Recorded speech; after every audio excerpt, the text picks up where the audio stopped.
A mysterious virus has broken out. Once I fall asleep, I will be killed in my dream. My name is Matt and I work as a night security guard. When the outbreak started, I was still awake. After my shift, I went to a friend's party, but the moment I got there, I realized everyone was asleep. The music was blasting, but no one reacted. They were sleeping like the dead. I walked over and checked a woman's pulse, and the second I touched her, a chill ran down my spine. They weren't just asleep, they had stopped breathing. My first thought was gas poisoning. I immediately started loading people into a car and headed straight for the hospital. But the strange thing was, there wasn't a single car on the street, and the hospital entrance was completely deserted too. When we got inside, the hospital was in chaos. After a lot of effort, I finally found a nurse, but she told me they were short-staffed that night and everyone had to wait their turn for examination, so we could only wait in the lobby. Sitting nearby was a married couple. It was so late that, while waiting, they drifted off to sleep. But the very next second, foam started coming out of their mouths, and they collapsed on the spot. I rushed over to check they were dead too. When the nurse saw that, her face went completely pale. She suddenly remembered that the head nurse had said she was going to lie down for a while. She ran into the office, felt for her pulse, and the head nurse was dead too.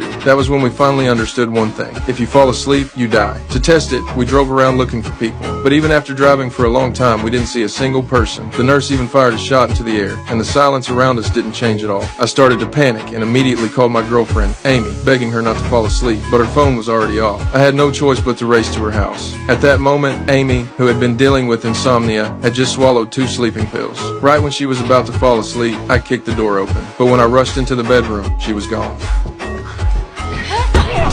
It turned out she had heard the noise, thought a burglar had broken in and hidden herself. I told her everything and she instantly broke down. She ran into the bathroom, shoved her fingers down her throat, and finally threw the pills back up. The 4 of us sat on the floor and started trying to come up with a plan. By then, we had already gone more than 24 hours without sleep. If this kept up, we were going to break down before anything else did. To keep ourselves going, we decided to go back to the hospital and get something to help us stay awake. But as soon as we got back, we suddenly heard someone calling for help from one of the rooms. We rushed in and found an elderly woman who was still alive. She had cancer and had been in such severe pain that she hadn't slept all night. That was the only reason she had survived. But she had been crying out the whole night, and no one had answered her. She had even started to feel like she might as well die. The nurse quickly got her some pain medication, but after hearing what we knew about the virus, she made a decision. Since she didn't have much time left anyway, she decided to become our test subject and help us find an answer. We gave her a sleeping pill and put her into an MRI machine. At first, as she drifted off, everything seemed normal. The machine only showed that she had entered sleep. 3 minutes later, her brain activity suddenly spiked violently, and right after that, her heart stopped. That meant only one thing. She had been killed in her dream. None of us could understand what kind of dream could kill a person outright. Just when we were on the verge of despair,